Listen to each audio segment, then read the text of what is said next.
Bonsoir à tous. Vous savez, moi, je veux sauver le monde. Mais à chaque fois que je dis aux gens que je veux sauver le monde, ils me regardent d'un œil interrogateur. Voilà, c'est exactement ce que vous faites présentement. Et pourtant, c'est ce que je fais à travers la recherche. Pas comme ces chercheurs qui cherchent et qui ne trouvent pas, mais comme ces chercheurs qui cherchent et qui trouvent. J'ai moi-même trouvé une solution qui pourrait nous aider à lutter contre ce fléau. Ce fléau que nous connaissons tous.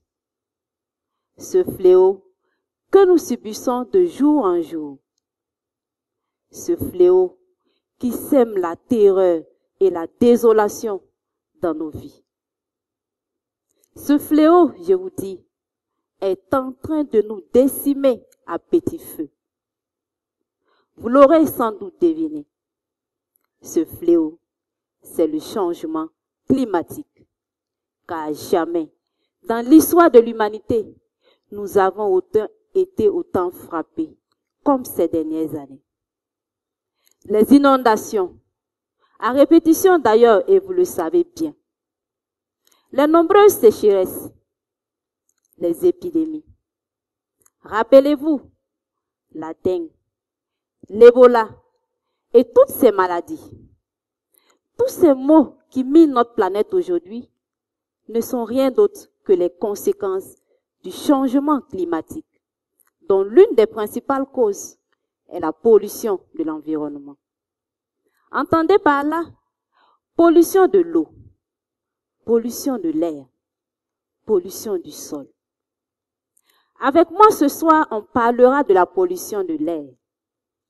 Et ne voyez pas que celle causée par nos motos, nos voitures, nos usines, les combustibles fossiles, etc. Parce que les ruminants dans le monde animal polluent et contribuent énormément au réchauffement climatique. Au fait, est-ce que vous aimez la viande du mouton? Vous aimez bien la viande du mouton? Moi aussi, je l'adore. Pour la tendresse de sa chair, son goût et son parfum si spécial. C'est d'ailleurs pourquoi j'aime ce jour si particulier de l'année, la Tabaski, où le mouton est à l'honneur dans nos assiettes. Mouton sauté, mouton grillé, mouton à l'ail. Waouh, quel délice! Mais savez-vous que le mouton, aussi inoffensif et doux dans nos assiettes, est une véritable bombe à retardement pour notre planète? Eh oui, malheureusement, nos moutons polluent et de la pire des façons. Je sais, vous ne comprenez pas, je vous explique. Il existe dans la panse du mouton une multitude de petits éléments qui aident le mouton à bien digérer. Ce sont les protozoaires, les champignons et puis les bactéries. Mais parmi ces bactéries, il y a ces bactéries qui n'ont rien à voir avec la digestion du mouton. En réalité, ce sont les ennemis du peuple.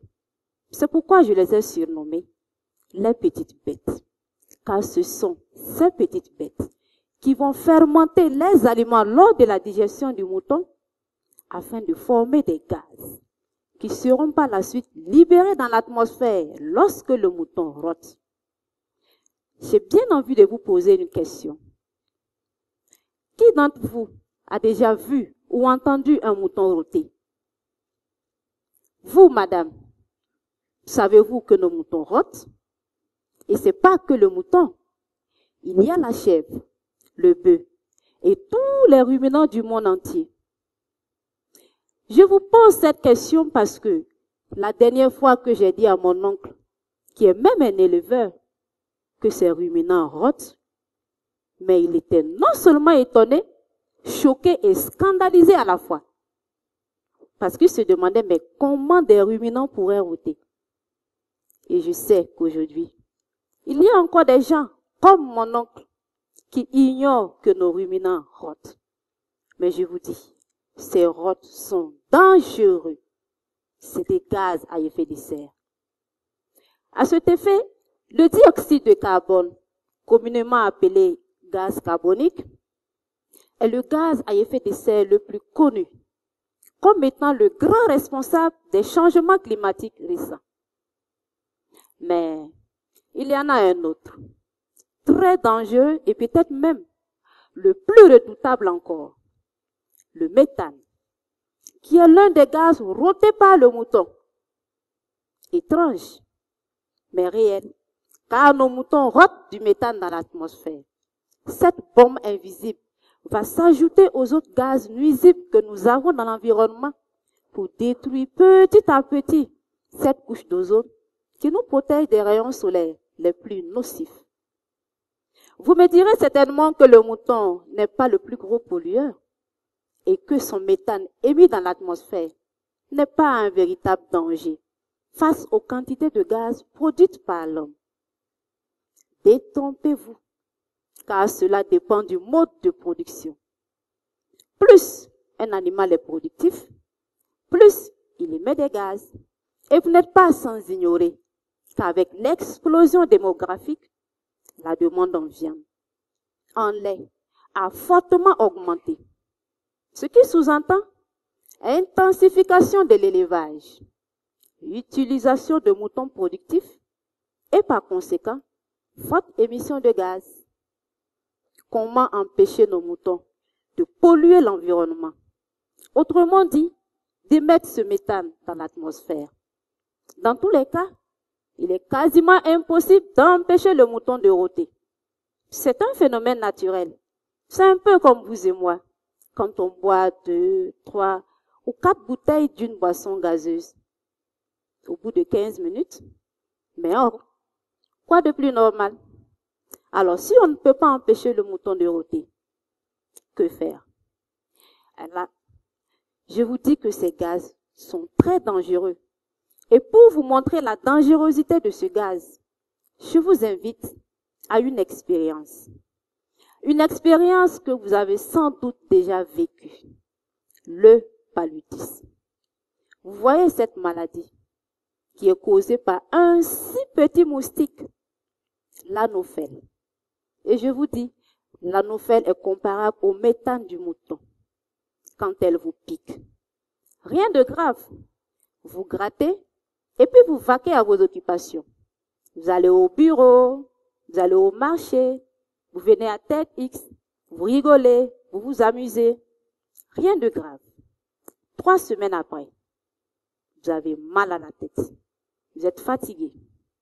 Si vous ne réagissez pas, la maladie évolue. Vous avez la fièvre, vous grelottez, vous avez mal au ventre, vous avez mal partout et c'est exactement ce que nous vivons aujourd'hui. Les inondations, les épidémies, la poussière, la forte chaleur. Si vous ne réagissez toujours pas, étape 3. Vous êtes anémie parce que la maladie éclabousse vos globules rouges. Et puis un bon matin, vous effectuez ce malheureux voyage vers l'horizon B. Voilà pourquoi j'ai décidé de me battre. Je ne dis pas de battre les moutons, mais d'éliminer ces fabricants de bombes. Autrement dit, ces petites bêtes directement dans la panse du mouton. Mais comment faire? Alors j'ai imaginé 2 solutions. Première solution, scotcher la bouche des moutons. Une solution qui est sans doute inefficace. Sinon l'air qui devait passer par la bouche pourrait s'échapper ailleurs. Et il pourrait être encore plus dangereux. Ça ne marche pas. Alors la deuxième solution, éliminer ces fabricants de bombes.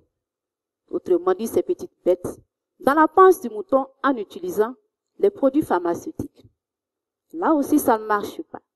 Car non seulement c'est cher et hors de la portée des éleveurs, et puis vous imaginez toute la gymnastique qui aurait autour de 1000 têtes. Que faire? Si ce n'est que de se confier à Dame Nature. Ne dit-on pas qu'elle est notre mère nourricière? Depuis la nuit des temps, l'homme a toujours puisé dans la nature pour se nourrir, se soigner et se vêtir. Aujourd'hui encore, Dame Nature ne cesse de nous émerveiller à travers ses bienfaits. Et elle est comme notre mère. On ne la cherche pas. Il suffit de tendre la main pour l'accueillir. Pour toutes ces raisons, je me suis tournée vers elle. Je me suis tournée vers ses fruits, qui ne sont rien d'autre que les plantes médicinales, puisqu'elles sont efficaces pour plusieurs maladies, disponibles et accessibles à tous. Une plante que j'ai particulièrement testée, c'est Acacia radiana, connue sous le nom de la gomme du Sahel. Eh bien, c'est une plante qui est beaucoup utilisée en médecine traditionnelle pour soigner les infections de la bouche, de la gorge, la diarrhée et même la dysenterie. Elle est aussi très riche en éléments actifs. Disons autrement, riche en petites machines chimiques qui font de la plante un médicament, donc un alicament. Et un alicament n'est rien d'autre qu'un aliment-médicament. Ajoutez donc à l'alimentation du mouton ces machines chimiques que sont les éléments actifs vont agir sur la population de ces petites bêtes pour non seulement réduire leur nombre, leur émission de méthane dans la panse et l'élaboration de ce gaz dans l'atmosphère. Voyez vous-même le pouvoir de nos plantes médicinales. Mesdames et messieurs, honorables invités, ce travail est un cri d'alerte pour que nous prenions conscience que le méthane émis par le mouton est réel. C'est une bombe et une véritable bombe à retardement pour notre planète. Malheureusement, elle arrive. Lentement, mais sûrement. Et c'est aujourd'hui et maintenant que nous devons agir. Sinon, dans 50 ou 100 ans, ce serait trop tard. C'est pourquoi j'ai commencé avec le mouton. Et vous, je vous remercie.